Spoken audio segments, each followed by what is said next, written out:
Hey friends, it's Jen. This week we are jumping into the podcast hot tub time machine to revisit a classic from the Beauty and the Gi vault, because some of y'all need to be reminded that your self-worth is not tied to your performance.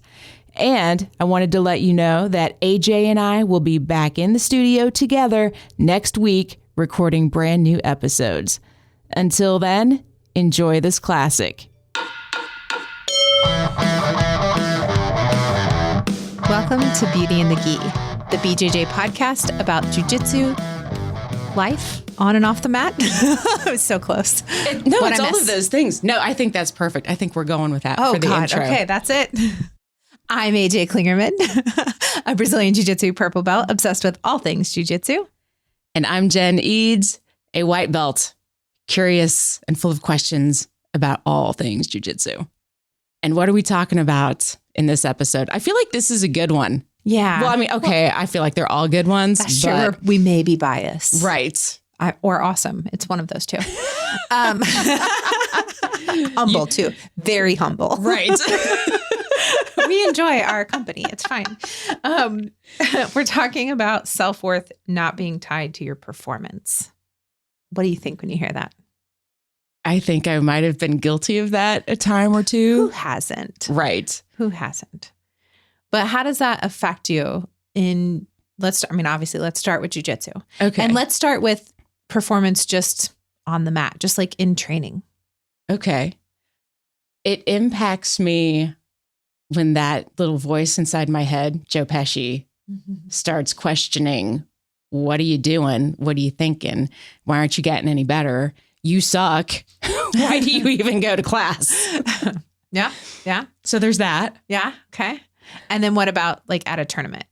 Because now you've competed 3 times. Right. And had very different results. Right. Yes. I mean, it's true. Right. Yeah, So, yeah. Even like looking at the last 2 tournaments, where you won gold at one. Yes. And then you did not had a win. rough match. Yeah, exactly. At the ego. So how does that affect your self-worth? It was really, so I got a big lesson at the ego because, I lost, and Starkey and I went over because Starkey's who beat me, because that's just, that's our relationship right now. Well, and to be fair, Starkey did now just get her blue belt. Yes. So a few weeks ago. But so congratulations. Yes, congratulations again. But she was not a blue belt, obviously, when you guys fought in the tournament. Yeah. But still really good. Yeah. She's very close already. Yeah. But I go back and I watch that tape and I'm like, I did some things better than, a year ago. I sure couldn't have done that. Right. So I hung in there for a while. Yeah. But, you're always disappointed a little bit. Yeah. So Andy, Starkey and I go over to get our medals, and Andy's like, "Oh, you do the podcast." And I was like, yeah. And like, it didn't matter that nobody was like, "Oh, well, you suck. You lost. So you have no business doing a podcast now." Right. I mean, that was not tied to the outcome. Yeah. Even though in my head, it feels very tied. Yep. But in the real world, nobody cares. Nobody cares. Yeah. Right. Nobody really cares. And he actually messaged me like probably the Monday afterwards and was like, "Thank you so much for letting me help with the tournament. Honestly, the highlight of my day was being able to give Jen Eads her sword." He was like, "It was so cool to get to meet her." And I was like, "Oh, he's a fan. Like, that's so awesome." Yeah. And he was so nice. And I wasn't super excited, but then I met him. Yeah.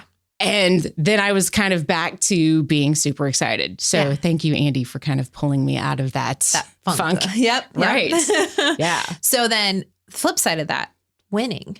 So when you won gold, how did that affect your self-worth? It felt really good. See, that's part of the problem to me. You know what I mean? Like, yeah. I was like listening to Lizzo on the way home and like having a dance party in the car. Yeah. So it's hard to not let it affect your self-worth either from a positive or negative aspect. Right. Yeah. I don't even know, like what I think is the best answer for that.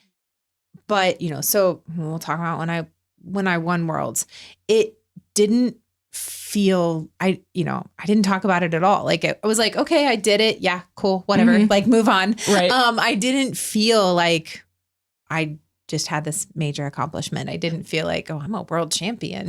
Like it was like, okay, I got to sign up for the Open. Right. So, I mean, it's tough because you do want to celebrate your victories for sure.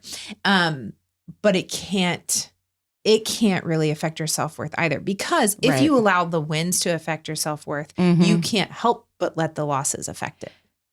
Well, and then, I went back to class the following week and that celebration was done real quick. Oh, right. Right. Oh, hello, blue belts. Yes. And here I am getting my butt beat again. Yeah, back to where we normally are. Yeah, exactly. And that's how it is. Like, it's part of it. I want you to celebrate the victories for sure, but I want you to celebrate the victories in the losses too. Like you said, going back and watching that film and being able to say, oh, I did this. Like, that's pretty good. Like I was able to do this, which I never have done before, especially not in a tournament, like just the little things. I've always hated the statement, you either win or you learn, because I feel like if you can't learn from a win, then, what's the point? I mean, really, like that's a big part of why we do jiu-jitsu, is to learn, right? It's like always continual education. Oh my gosh. And like just real-time feedback. Yeah. Real-time feedback. But you should be able to learn from everything, win or lose, and celebrate the victories and all of that. Well, it's funny because even in that tournament when I did win, I was shocked. I think I probably, like how Taylor Swift always has that look of surprise when she wins an award. I feel like I kind of had that Taylor Swift look. I'm like, me? What just happened here? I don't know what this feels like. I recently got to promote a little girl in one of my kids' classes, and she got her gray white belt, so first belt. And we call her up and she's like, I don't understand. Like, for me, like I'm getting a new belt. Like, it's the same thing, right? Like, what? Just shock. I know that feeling. That's funny.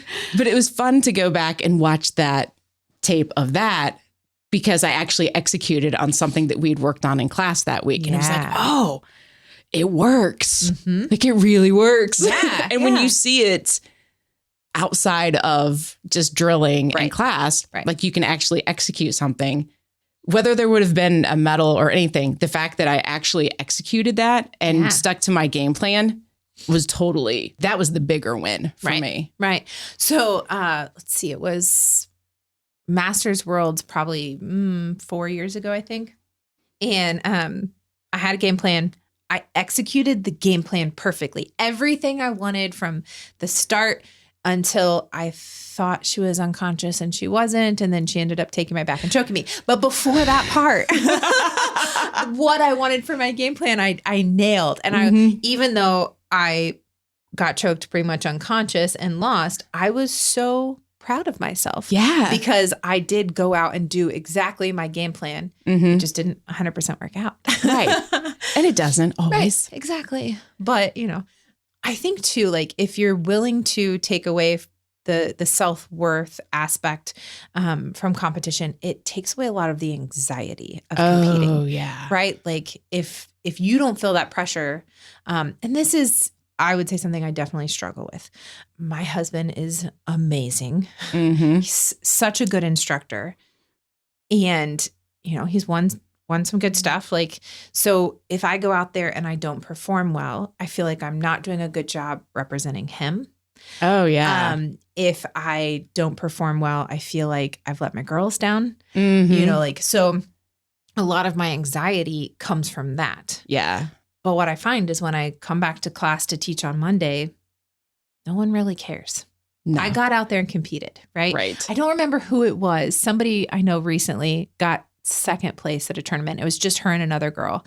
And she posted, that she got second. She's like, still beating all you lazy people on the couch. And I was like, that is exactly right. Yeah. And that's what I tell people too. Like when they get with, a consolation medal or whatever, when they just get a medal for basically showing up. Right. Like they lost all their matches, but they still got a medal. Yeah.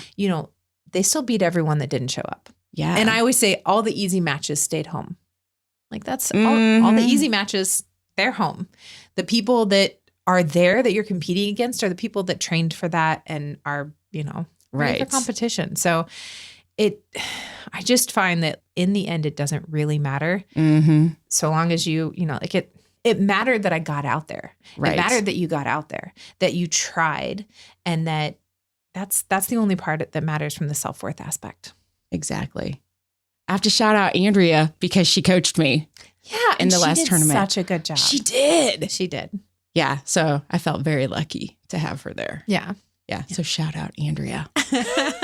Nice job. There was, I don't remember what match it was, but Andrea was coaching one girl and Christine was coaching another. And, from the beginning, I've joked that both of those girls are my daughters. So I was like, oh, my daughters are coaching against each other.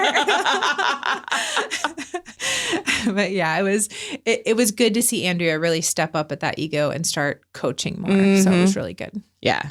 Yeah. And it goes back to, like a small tournament like that. Like it's a village to run the whole tournament. The coaches are reffing and competing themselves and, all of that. So it's really nice to have other teammates step up and help each other. Right.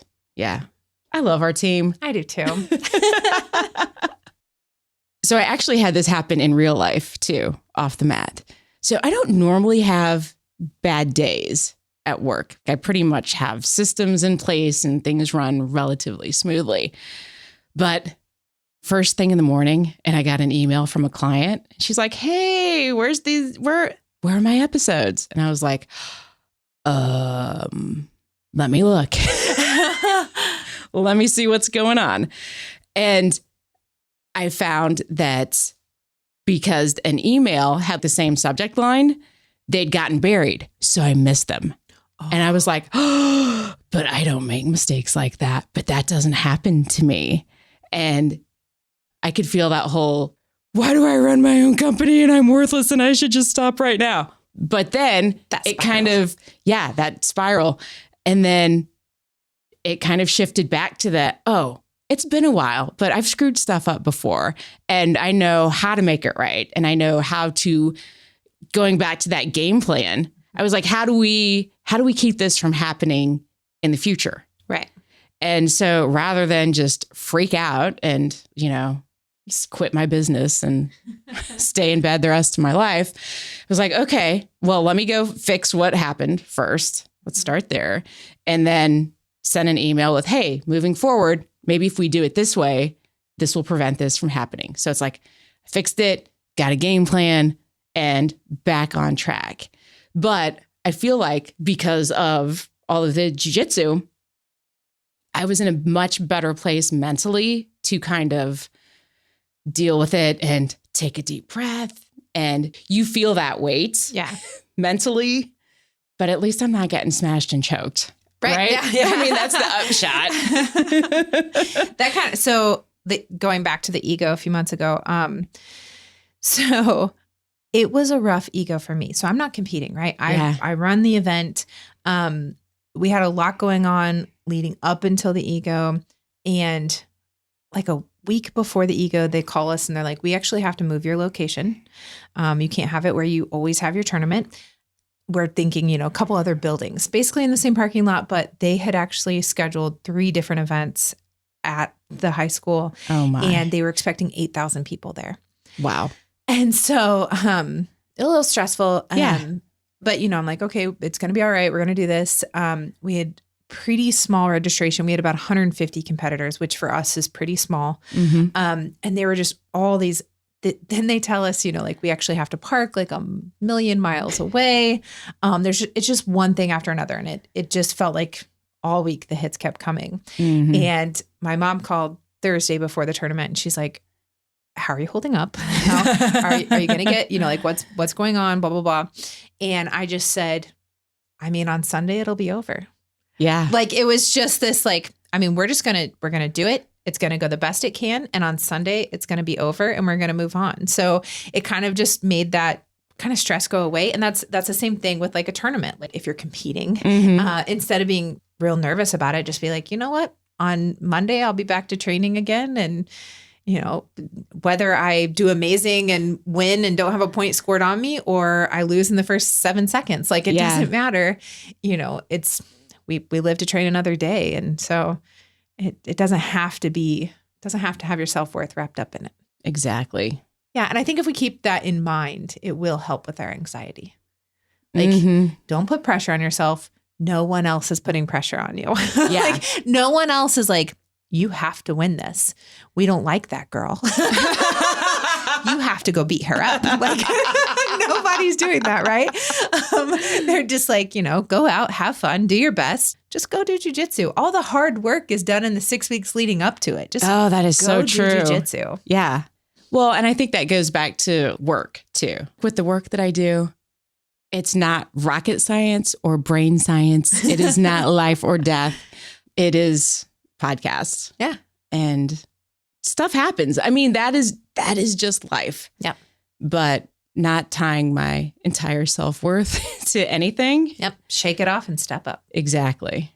Yeah. Very good. So with that, what would you say our on the mat tip is? Don't start to go down that downward spiral, which we've actually done an episode on. I think it was episode 6. Yep. So I will link to that in the show notes. But that's one I feel like I just need to go back and listen to on repeat. Yeah. It's one of my favorite episodes. And even from a person that doesn't do jiu-jitsu, I'm like, it's a really good one. It's a good one to really think about not letting that spiral happen. And it's fast, at least for me. Like once you have that moment, and I see it in you in class sometimes, right? Where that moment where like everything's going well, and then you're like, oh, and I'm like, oh, there it goes. I know. That was the start of the spiral. Yeah, you can see just it. in a huff, right? But that's what it is, right? That's the start of it. So yeah, just, you know, shake it off and step up. What about off the mat? Off the mat is okay. So whether you win or lose in a tournament or, you know, like in business, whatever that looks like, at most, I give myself 24 hours to either celebrate the win or mourn the loss. I don't want people to come to me 2 weeks later, still really upset that they got armbarred in the tournament. I don't care. You're fine. Are you injured? No. Okay, then let's move on. Right. It doesn't matter anymore. Yeah. We're gonna help you keep your elbows in tighter. We're going to help you learn defenses. We're gonna solve the problem. Yes. But I don't care that you lost. So you have 24 hours. You can, you know, eat crinkle fries or ice cream or whatever it is to mourn the loss or celebrate the win. And I think too, like crinkle fries and ice cream work for celebration as well. Exactly. Right. Yeah. Either way. And I think that's why too, you know, we've talked on some previous episodes about me kind of not saying that I'm a world champion purple belt. And it just feels like it's partially because I'm done celebrating that. I've moved on. I actually did a really bad job celebrating it to begin with, but it just doesn't feel like a part of where I am right now. So, Brisser, that's why I dropped it.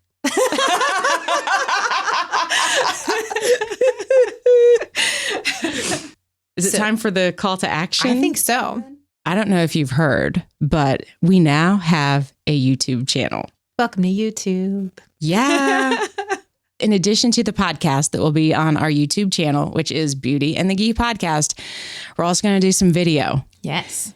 And AJ's got all sorts of things up her sleeves for video for the YouTube channel. And once we get to 1,000 subscribers, we can start doing even more awesome stuff. So subscribe to the podcast if you haven't already. Subscribe to the YouTube channel. And hang out with us on Instagram, because that seems to be where we have the most fun. Yeah, I think that's where the most people like get in contact with us too. Yeah, send us a message, introduce yourself if we haven't actually met you in person or on the interwebs already. Just drop us a DM and say, hey. Yeah, absolutely. Send us questions, do any of that stuff. Tell us what a favorite episode was or where you train and all that stuff. Because this is it's a community. It is. Yeah. And it takes a village, right? Like we really need you to help us build the podcast. Yeah. In the community. Yeah. We All appreciate right. you very much. And we will see you on the mat.